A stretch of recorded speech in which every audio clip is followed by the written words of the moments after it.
నమస్కారం. అదృష్టం కార్యక్రమానికి స్వాగతం. మంత్రము క్రియా విధానం అంటే ఏంటి? క్రియా విధానం అనేది ఎలా ఉండాలి? వాస్తు జాతక సమస్యలకు పరిహారాలు తెలియచేయడానికి ప్రస్తుతం మనతో పాటు ఉన్నారు ప్రముఖ జ్యోతిష్యులు వీరాపురం సుబ్రహ్మణ్య స్వామి గారు. మరి ఆయన అడిగి మరిన్ని విషయాలు తెలుసుకుందాం. అలాగే మీరు గురువు గారిని నేరుగా కలుసుకోవాలనుకుంటే ఆయన వచ్చే ఆది, సోమ, మంగళవారాల్లో తిరుపతిలో అందుబాటులో ఉంటారు. మీరు నేరుగా వెళ్ళి మీకున్నటువంటి ఎటువంటి జాతక సమస్యలనైనా పరిహారం చేసుకోవచ్చు. నమస్తే గురుగారు. శుభాశీస్సులండి. అయితే ఇవాళ మనం మంత్ర విధానం అలాగే క్రియా విధానం గురించి మాట్లాడుకుంటున్నాం. అంటే ఏంటి అసలు? మంచి మాట. ఎందుకంటే చాలామంది పాపం ఉపవాసాలతోటి ఆడవాళ్ళు, స్త్రీలు ఇంట్లో నిత్య పూజా కార్యక్రమాలు చేసుకుంటూ ఉంటారు. ఇవే కాకుండా ఏదైనా సరే వ్రతాలు కానీ ఏదైనా హోమాలు కానీ అన్ని కార్యక్రమాలు చేసుకుంటూ ఉంటారు. అయితే ఇందులో మంత్రము, క్రియా విధానం అంటే మనం ఆచరించే విధానం. హైదరాబాద్ నుంచి రవితేజ గారు. హలో. నమస్తే అండి, చెప్పండి. నమస్కారం గురుగారు. చెప్పండి అమ్మా. మీ డేట్ మా అబ్బాయి గురించి తెలుసుకోవాలని ఉందండి. ఓకే. మా అబ్బాయి డేట్ ఆఫ్ బర్త్ చెప్పండి. Date of birth 13/1/1990. Okay. Time అండి? టైం 1:40 మధ్యాహ్నం. ఓకే, తెలియచేస్తాను. హలో. నమస్కారం గురూజీ. దీర్ఘశమంగళి భవ. సంక్రాంతి రోజు పుట్టాడమ్మా? అవునండి. 13వ తారీఖు 1వ నెల 1990వ సంవత్సరం. అవునండి. మీ అబ్బాయేనమ్మా? అవునండి, మా అబ్బాయి. మీ అబ్బాయి పుట్టింది శ్రీ శుక్లనామ సంవత్సరము, అలాగే పుష్యమాసము. ఆ రోజు వచ్చేటప్పటికి తదియ, పౌర్ణమి అయిపోయిన తర్వాత బహుళ తదియ, శనివారము, ఆశ్లేష నక్షత్రము, అలాగే 3వ పాదము, 3-4 పాద సంధి, 4వ పాదమే అనుకోండి. కర్కాటక రాశిలో పుట్టారమ్మా. చిన్నప్పుడు ఏమైనా శాంతి జరిపించారమ్మా? చిన్నప్పుడు వాళ్ళ డాడీ చేశారు. ఏంటిమ్మా? శాంతి అంటే చిన్నగా చేశారండి. హోమం ఏమైనా చేయించారా? లేదు. ఓకేనమ్మా. అంటే అబ్బాయి పుట్టిన సమయాన్ని బట్టి అబ్బాయి జాతక ప్రకారంగా చదువులో, విద్యలో కానీ, అలాగే ఉద్యోగ విషయంలో కానీ, తన ఆరోగ్య విషయంలో కానీ, వివాహ విషయంలో కూడా సమస్యలే ఉన్నాయి. అది పరిష్కారం అనేది పూర్తిగా తెలుసుకొని పరిష్కారం చెయ్యండి. చదువులో ఎక్కడన్నా ఆటంకం ఏర్పడిందమ్మా? చదువు లేదండి. కంటిన్యూ కొనసాగిందా? కంటిన్యూ అయితే లేదు, మధ్యలో ఆగిపోయింది. నేను చెప్పేది అదే కదా తల్లి. మళ్ళీ కంటిన్యూ చేశారా? కంటిన్యూ చేయలేదు. జాబ్ కూడా ప్రాబ్లమే ఉందా? అవునమ్మా. అబ్బాయి జాతక ప్రకారంగా తనకు విద్యలో కానీ ఉద్యోగంలో కానీ మంచి తెలివితేటలు కలిగిన వాడే అబ్బాయి, మంచి టాలెంట్ పర్సనే. కానీ అయితే తనకు జాతక ప్రకారంగా విద్య, ఉద్యోగ విషయము, అలాగే వివాహ విషయంలో కూడాను, తన ఆరోగ్య విషయంలో కూడాను ఆటంకాలు. చిన్నప్పుడు ఏమన్నా అబ్బాయికి ఎక్కువగా కోల్డ్ కానీ శ్వాసకోశాలకు సంబంధించి ఏమైనా ఇబ్బందులు వచ్చాయమ్మా? కొద్దిగా ఉందండి. ఏముంది? నిమోనియా అంటారు, ఊపిరితిత్తులకు సంబంధించి. అవునమ్మా. అబ్బాయి జాతక ప్రకారంగా ఊపిరితిత్తులకు సంబంధించినటువంటి ఆపరేషన్లు జరిగేటువంటి సమస్యలు ఉన్నాయి. అలాగే అంటే వివాహ విషయంలో కూడాను నష్టాలే ఉన్నాయి. అలాగే తన ఉద్యోగ విషయంలోనూ కూడాను సమస్యలే ఉన్నాయి. ఇదంతా కూడా మనము ఊరికే టూకీగా తెలుసుకోవడం కన్నా కూడా పూర్తిగా సంపూర్ణంగా అబ్బాయి భవిష్యత్తునంతా కూడా తెలుసుకొని దానికి కరెక్ట్ అయినటువంటి మార్గము, పరిష్కార మార్గం చేసుకోండి. చక్కగా ఆరోగ్యపరంగా నష్టం లేకుండా బాగుంటాడు. అలాగే ఉద్యోగంలో కూడా మంచి ఉద్యోగంలో స్థిరపడతాడు. వివాహ జీవితంలో కూడా నష్టాలు ఉండవమ్మా. వివాహ ప్రయత్నాలు చేస్తున్నారా? అయిందా? మంచిది, సంతోషం. పాప పుట్టిందా? లేదండి. ఎన్నేళ్ళు అయిందమ్మా వివాహమై? ఇప్పుడు 1 year అవుతుంది. ఓకే, మంచిది. అయితే అబ్బాయికి అమ్మాయి కానీ పుట్టినట్టయితే కలిసి వస్తుందమ్మా. అన్నీ కూడా కలిసి వస్తాయి. అన్నీ కూడా అంటే ఉద్యోగ విషయంలో కానీ మిగతా విషయాలలో కూడా అబ్బాయి స్థిరపడతాడు. అలాగే అబ్బాయి కానీ పుట్టినట్టయితే కాస్త మళ్ళీ ఇబ్బందులు ఎదుర్కోవాల్సింది ఉంటుంది. ఏది ఏమైనా కానీ అబ్బాయి ఉద్యోగంలో కానీ అలాగే ఆరోగ్య విషయంలో కానీ తనకు కలిసి వచ్చే విధంగా పూర్తిగా తెలుసుకొని పరిష్కారం చేసుకోండి, బాగుంటుంది. అంతేకాకుండా ఏదైనా సరే ప్రతి ఒక్కరు కూడా జాతకం అనేది పూర్తిగా తెలుసుకుంటేనే క్లియర్గా తెలుస్తుంది. అంతేకాకుండా మీరు జాతకం తెలుసుకోవడానికి మీరు ఇచ్చేటువంటి అపాయింట్మెంట్, ఆ యొక్క ఫీజు కానీ దక్షిణ కానీ ఏదైనా సరే సంభావన కానీ ఇది మా యొక్క అనాథ ఆశ్రమానికి ఉపయోగపడుతుంది. మీరు జాతకాన్ని పూర్తిగా తెలుసుకున్నట్టు ఉంటుంది. అలాగే మీరు ఇచ్చే ఆ దక్షిణ కూడా 10 మందికి ఉపయోగపడుతుందమ్మా. మా యొక్క ట్రస్ట్ ఉంటుంది, ఆ ట్రస్ట్కే వినియోగిస్తాము. అందువల్ల మీరేమి అంటే తన యొక్క భవిష్యత్తును అనేది పూర్తిగా తెలుసుకోవడం వల్ల ఏదైనా మార్గం దొరుకుతుంది స్థిరపడడానికి. తన యొక్క జీవితంలో స్థిరపడడానికి అనేక మార్గాలు దొరుకుతాయి కాబట్టి ఆ మార్గం ద్వారా జీవితాంతం సంతోషంగా సాగించవచ్చు, నష్టపోకుండా సుఖంగా ఉండొచ్చమ్మా. ఎప్పటి వరకు అవుతుంది గురూజీ? అబ్బాయికి ఈ సంవత్సరం అయితే ఉందమ్మా అవకాశము. కాకపోతే ఇక్కడ ఆటంకాల వల్ల మీరు డిలే అవుతుందమ్మా, ఆలస్యం జరుగుతుంది. అబ్బాయి జాతక రీత్యా నష్టాలు ఉన్నాయి, అలాగే యోగం కూడా ఉంది. ఆ యోగాన్ని మనం ఆ యోగాన్ని పొందాలంటే మనం ముందుగా ఉన్న లోపాలని పరిష్కారం చేసుకుంటే చక్కగా కలిసి వస్తుందమ్మా. గురూజీ ఒక్క నిమిషం. చెప్పమ్మా. వివాహ విషయంలో సమస్యలు వచ్చినాయి, చాలా ఏమొచ్చాయమ్మా? సమస్యలు అవుతూనే ఉన్నాయి. ఇప్పుడు ఇవి ఇంకా నేను ఇప్పుడు మాట్లాడకూడదమ్మా. ఇవి ఏదైనా ముందే చూసుకోవాలి ఎవరైనా కూడా. ఇప్పుడు వివాహమై ఉన్న అంటే ఇప్పుడు మధ్యలో నేనేం చెప్పినా అది ఒక సమస్యగా అవుతుంది కాబట్టి పనికిరాదు. అయితే వివాహం చేసుకున్న తర్వాత అది కష్టమైన నష్టమైన ఏది ఏమైనా ఇద్దరు కలిసిమెలిసి జీవించే మార్గానికి మాత్రమే ప్రయత్నం చేయాలి. ఎందుకంటే చేసుకునే ముందు ఒకలాగా, చేసుకున్న తర్వాత ఇంకొకలాగా ఉండకూడదు. అంటే దోషాలు ఉన్నాయి, ఇవి మధ్యలో పరీక్ష అనుకోండి జీవితానికి. అంటే ప్రతి మనిషి కూడా అడుగడుగున జీవిత పరీక్ష. మనం చదువులో పాస్ కావడం పెద్ద గొప్ప కాదమ్మా, జీవితంలో పాస్ కావాలి. జీవితంలో పాస్ అవ్వాలి. ఆ పాస్ కావాలి అంటే మనం నమ్ముకొని వచ్చిన ఆ అమ్మాయి అంటే విడివిడిగా పర్సనల్గా తీసుకుంటే ఎవరిలో ఏ సమస్యలు ఉండవమ్మా. కలిపితేనే జాతక దోషాలు. ఆ జాతక దోషాలు మనుషుల్ని అంటే చక్రవర్తుల్ని, మహామహా చక్రవర్తులను కూడా ఎడబాటు చేశాయమ్మా. శ్రీరాముడు, సీతాదేవిని, హరిశ్చంద్రుడు, చంద్రమతిని, ఇలా చెప్పుకుంటూ పోతే పురూరవుడు, అలాగే నలదమయంతి, అలాగే నలుడు, ఇలా ఒకరు కాదు అందరూ కూడా సమస్యలే ఉన్నాయి. కాకపోతే మనం ఆ సమస్య నుంచి ముందుగానే తప్పించుకు తిరుగుబాటు ధన్యుడు సుమి. అంటే దీనికి పరిష్కారం ఏముందా? ఉంటుందమ్మా, పరిష్కారం ఉంటుంది. కానీ అది నేను జాతకాన్ని పూర్తి చూస్తే కానీ చెప్పడం కరెక్ట్ కాదు. అంటే మామూలుగా ఏదో ఒకటి నోటికి వచ్చినట్టు వాగేసి చెప్పేయడం కరెక్ట్ కాదు కదమ్మా. మీ యొక్క జీవితం సెట్ కావాలి అంటే సక్సెస్ కావాలంటే నేను ముందుగా చూసిన తర్వాతే కరెక్ట్ అయినటువంటి మార్గాన్ని తెలియచేయాలి. అందుకనేసి నేను చూసిన తర్వాతనే చెప్తాను ఎవరికైనా కూడా. ముందుగానే ఏదంటే అది చెప్పేసి తర్వాత అది పరిష్కారం కాలేదనుకోండి, స్వామి చెప్పాడు మేము చేసాము పరిష్కారం కాలేదు అనే ఒక మాట రాకూడదు. వీలైనంత వరకు మీకు పరిష్కారం కావాలి, అది మెయిన్ ఇంపార్టెంట్. దానికి నేను తగినటువంటి కరెక్ట్ అయినటువంటి మార్గాన్ని తెలియచేస్తే బాగుంటుంది. జీవితం కాబట్టి జీవితంలో కష్టపడినా పర్వాలేదు, కానీ నష్టాలు పాలు కాకూడదు. అంటే పెద్ద సమస్యలు అనేది ఎదుర్కోకూడదు. చిన్న చిన్న సమస్యలు అంటే ప్రపంచంలో ఎవరికైనా కామనే, ఎంతటి వారికైనా తప్పదన్నమాట. మాకైనా తప్పదు, చక్రవర్తికైనా తప్పదు, ఎవరికైనా తప్పదు. కానీ మేజర్ నష్టాలు రాకూడదు, పెద్ద పెద్ద సమస్యలు రాకూడదు. చిన్న చిన్నవి ఎవరైనా సరే వాటన్నిటినీ కూడా అధిగమించగలరు. కాబట్టి ఏది ఏమైనా తన సంసార జీవితం బాగుండేలాగా పూర్తిగా తెలుసుకోండి, పరిష్కారం చేసుకోండి. మళ్ళీ వాళ్ళ యొక్క సమస్యలు అనేది లేకుండా చక్కని అన్యోన్య దాంపత్య జీవితం, సంసార జీవితం అనేది కొనసాగుతుంది. అలాగే అబ్బాయి కూడా స్థిరపడతాడు అన్ని విషయాల్లో, ఉద్యోగ విషయంలో కానీ, తను ఆర్థికంగా సంపాదన విషయంలో కానీ స్థిరపడతాడమ్మా. శుభం. అలాగే మరో కాలర్ ఉన్నారండి, మదనపల్లి నుంచి స్వాతి గారు. హలో స్వాతి గారు చెప్పండి.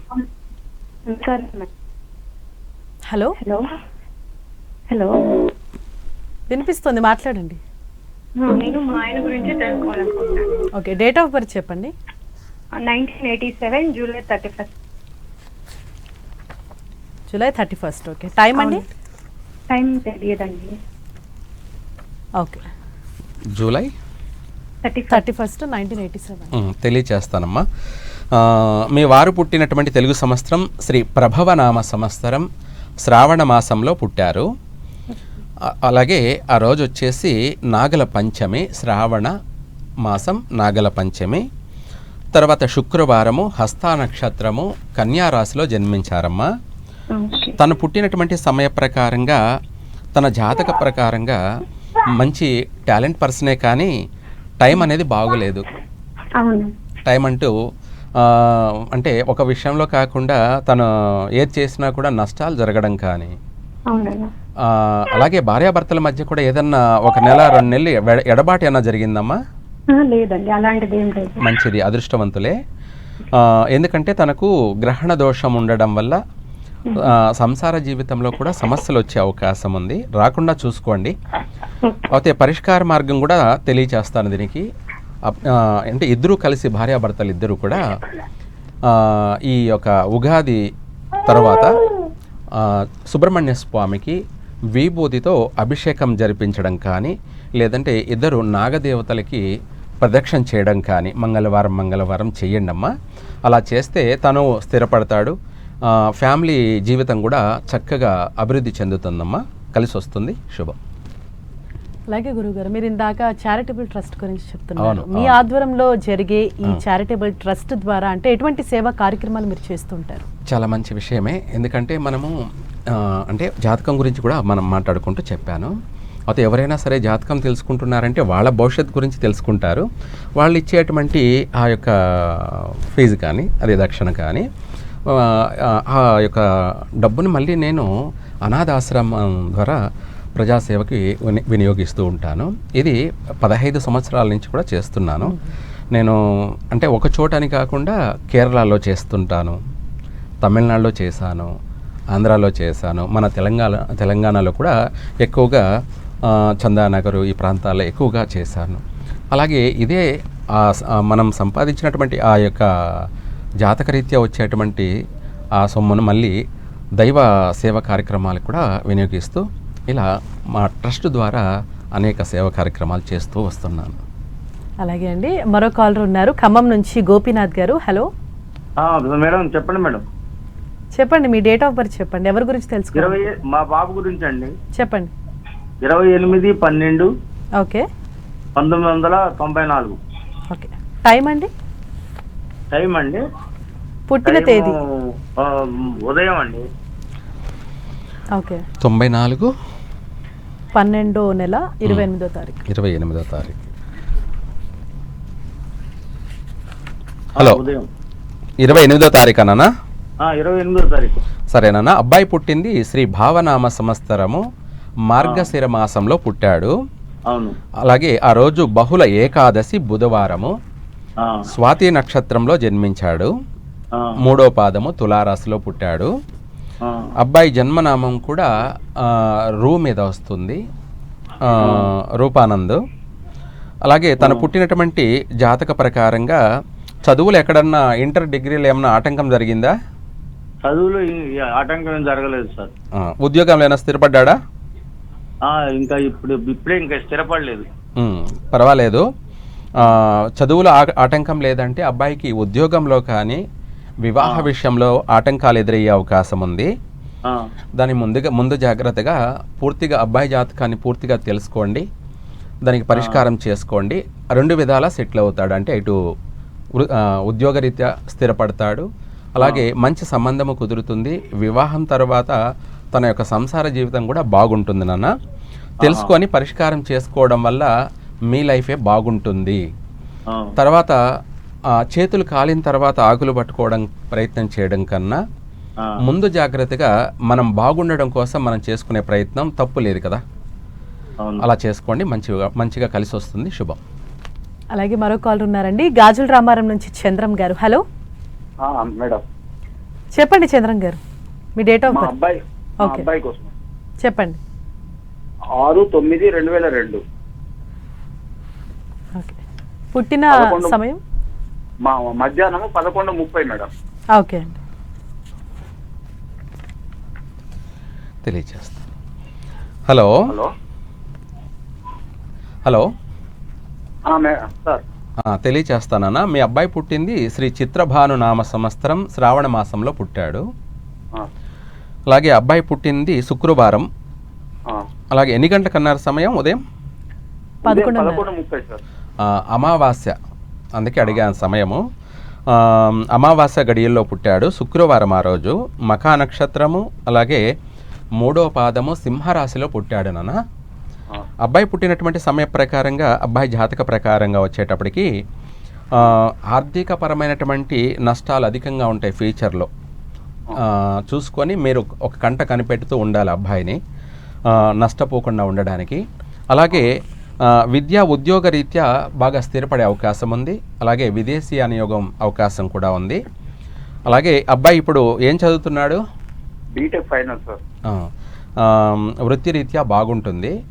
అయితే తన యొక్క ఆర్థికపరమైనటువంటి విషయాలలో మాత్రం మీరు కొంచెం జాగ్రత్త ఉండాలి. ఎందుకంటే ఎంత ఇచ్చినా కూడా నష్టపోయే అవకాశం ఉంది. తన ఫ్యూచర్ విషయం ఇప్పుడు కాదులేండి, తన భవిష్యత్తులో లక్షలైనా సరే కోట్లైనా సరే నష్టపోయే అవకాశం ఉంది. కాబట్టి దాన్ని ఒక జాగ్రత్తగా చూసుకొని నడుచుకుంటే మిగతా విషయాలలో కలిసి వస్తుంది. బాగుంటాడనా? శుభం. అలాగే మరో కాల్ ఉన్నారండి, బెంగళూరు నుంచి సునీత గారు. హలో. హలో, నమస్కారం అండి. నమస్తే అండి, చెప్పండి. అది మా గురించి తెలుసుకోవాలనుకుంటున్నాను. Okay, me date of birth ఇవ్వండి. మా డేట్ ఆఫ్ బర్త్ కరెక్ట్ గా తెలియదు. ఓకే, పర్వాలేదు చెప్పండి. హలో, నమస్కారం గురుజీ. ఏం పేరమ్మా? సునీత గురుజీ. సునీత. మీకు 40 సంవత్సరాలు ఉంటాయా? లేదు గురుజీ, 30 years. 30 years. ఓకే, 30 సంవత్సరాలు. అదే మాకి సొంత ఇంటి గురించి అడుక్కోవాలనుకుంటున్నాను. సొంత ఇంటి గురించి అమ్మా, నీ పేరు మీద ప్రయత్నం చేసుకోండి అమ్మా. మీకు ఈ సంవత్సరము అంటే ఈ 2025లో అవుతుందమ్మా. అవునా గురించి? అంటే అర్థం వరకు కట్టి వదిలేసినాం గురించి. ఓకేనమ్మా. అంటే మా ఆయన గురించి అడిగినాము, మీకు చాలా ఆటంకాలు ఉన్నాయి అని చెప్పినారు. ఎవరు చెప్పారు? మీరే గురించి, మీకు ముందు ఫోన్ చేస్తాను. ఓకేనమ్మా. ఇట్లా లైవ్ లో చేశారా? అవును గురించి. ఏం పేరు మీ వారి పేరు? హనుమంతరాయుడు. సరేనమ్మా. మీ పేరు మీద కూడా ఆటంకాలే ఉన్నాయి, మీ వారి పేరు మీద కూడా ఆటంకాలే ఉన్నాయమ్మా. అయితే కొన్ని విషయాలలో ఆటంకాలు ఉన్నాయి. అయితే మీరు మీ పేరు మీద మీరు కట్టిన ఇల్లు ఆగిపోయింది అన్నారు కదా? అవును గురు. అది ఏ ముఖం? పడమర ముఖమా? కాదు గురుజీ, తూర్పు ముఖము ఉత్తర ముఖం, 2 ద్వారాలు పెట్టినారు. 2 ఉన్నాయి. అయితే తూర్పు ముఖం ఉత్తర ముఖం అంటే తూర్పు ముఖం మీకు కలిసే వస్తుంది. ఎందుకు ఆగిపోయింది? అందులో మీరు అంటే వాస్తురీత్యా ఏదన్నా చూపించారా మీరు? అవును గురుజీ, చాలా మంది అడుగుతా ఉన్నాము. ఏం చెప్పారు? అంటే అడగడం కాదమ్మా, మీరు చూపించి కట్టారా లేకపోతే మామూలుగా మీ అంతటా మీరే కట్టుకున్నారమ్మా? అంటే మాకు తెలిసిన వాళ్ళ దగ్గర కొంచెం అడిగినాము, ఒక 4 నెలల లోపల పూర్తి అవుతుంది అని చెప్తున్నారు. అంటే మీరు నిర్మాణం చేసేది వాస్తు ప్రకారంగా కొలతలు ఉంటాయమ్మా. ఆ కొలతల ప్రకారంగా మీకు ఎవరికైతే సరిపోతుందో అది చూసి వాళ్ళ అంటే స్థలం ఎవరి పేరు మీద ఉంది వాళ్ళ పేరు మీద చూసుకొని మరి ఆ కొలతల ప్రకారంగా నిర్మాణం చేస్తే ఆగేది కాదు. మీ వారి పేరు మీద ఉందా, మీ పేరు మీద ఉందా స్థలం? మా అత్తవారి పేరు మీద. ఓహో, సరేనమ్మా. అది మీరు ఏం చేయాలంటే మీరు వాట్సాప్ కాల్ చేసి ఆ స్థలాన్ని మాకు వీడియో కాల్లో చూపించవచ్చు. చూపిస్తే దాన్ని చూసి నేను ఏదైనా తెలియచేయగలను. అంటే ఏదైనా లోపం ఉందా లేదా అనేది. పేరు మీద అయితే గృహయోగం అయితే ఉందమ్మా, ఆటంకం ఏం లేదు. కాకపోతే మీరు చేసే నిర్మాణం ఏదో లోపం ఉంది, అది చూపించుకోండి. దానికి పరిష్కారం చేసుకుంటే మళ్ళీ మంచిగా చక్కగా పూర్తి అవుతుందమ్మా. సంతోషంగా ఉంటారు. శుభం. సో గురువు గారు, అంటే క్లుప్తంగా ఇందాక మనం మాట్లాడుకున్నట్టు మంత్ర జపం అన్నది ఏ విధంగా చేయాలి, ఏ విధంగా చేస్తే ఫలితం ఉంటుంది? మంచి మాట. ఎందుకంటే మనం కాల్లో పడి మర్చిపోయాము. ఇక్కడ మంత్ర విధానము, క్రియా విధానము అన్నాం కదా. అలాగే మనము క్రియా విధానంలో మనం స్వామివారికి పూజ చేస్తున్నాం. అందరూ ఏం చేస్తారంటే తప్పు, దేవుడికి ఇలా అక్షంతలు ఇలా వేయడం, అలాగే పూలు కానీ ఇలా వేయడం అనేది చేస్తుంటారు. ఇది ఇట్లా వేయడం ఏంటంటే అపరాధము, దోషము. అంటే లేదంటే ఇంకా చెప్పాలంటే దేవుణ్ణి మనం ఆశీర్వదించడం అవుతుంది. మనం ఎవరినైనా పిల్లల్ని అక్షంతలు కానీ పూలు కానీ వాళ్ళ పిల్లల పైన ఇలా వేసి శతమానం భవతి శతాయుష్యేవేంద్రియాది ఇట్లా మనం చెప్పుకుంటూ ఆశీర్వదిస్తాం కదా. అలా మనం భగవంతుడిని ఆశీర్వదించినట్టు అవుతుందన్నమాట. ఎవరైనా ఏ పూజ అయినా చేస్తూ ఉంటే అది క్రియా విధానం.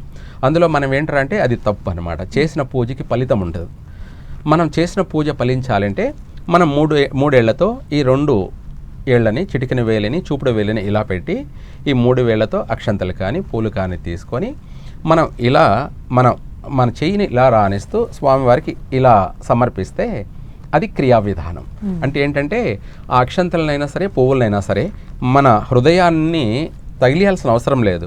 మన హృదయాన్ని, మన సర్వేంద్రియాలని, అలాగే మన సమస్తాన్ని కూడా ఆ పూలు అక్షంతల్లాగా స్వామివారికి సమర్పించడం, పాదాల చెంత ఇలా సమర్పించడము. అంటే ఇలా అనడం అనేది సమర్పించడం, ఇలా అనడం అనేది ఆయన ఆశీర్వదించడానికి మనం పెద్దవాళ్ళు అయిపోతున్నాం, దేవుడు పిల్లుడైపోయాడు, ఆయనను మనం ఆశీర్వదించడం జరుగుతుంది. అలాగే మనం భక్తులం కావాలి, ఆయన భగవంతుడు అయి ఉండాలి అంటే మనం ఇలా వేయడం వల్ల మనం పూలను కానీ అక్షంతలను కానీ, అంతేకాకుండా మన దేహాన్ని భగవంతుడి పాదాల చెంత సమర్పించడం, ఆ క్రియా విధానంలో ఇది పర్ఫెక్ట్ అన్నమాట. మనం చేసిన పూజకి మనకు ఫలితం దక్కుతుంది. ఇలా క్రియా విధానం అనేది చెప్పుకుంటూ పోతుంటే చాలా ఉంటాయి. రైట్, థ్యాంక్ యూ గురువు గారు. ఈ మంత్ర విధానానికి క్రియా విధానానికి ఉన్న తేడా ఏ విధంగా చేయాలో కూడా తెలియజేసినందుకు థ్యాంక్ యూ సో మచ్. సర్వే జన సుఖినో భవంతు. అలాగే మీరు సుబ్రహ్మణ్య స్వామి గురువు గారిని కలుసుకోవాలి నేరుగా అనుకుంటే ఆయన వచ్చే ఆది, సోమ, మంగళవారాల్లో తిరుపతిలో అందుబాటులో ఉంటారు. మీరు నేరుగా వెళ్ళి కలుసుకొని మీకున్నటువంటి పరిహారాలకు కూడా మీరు నివృత్తి చేసుకోవచ్చు. ఇది ఇవాల్టి అదృష్టం కార్యక్రమం. చూస్తూనే ఉండండి 10 TV. నమస్తే.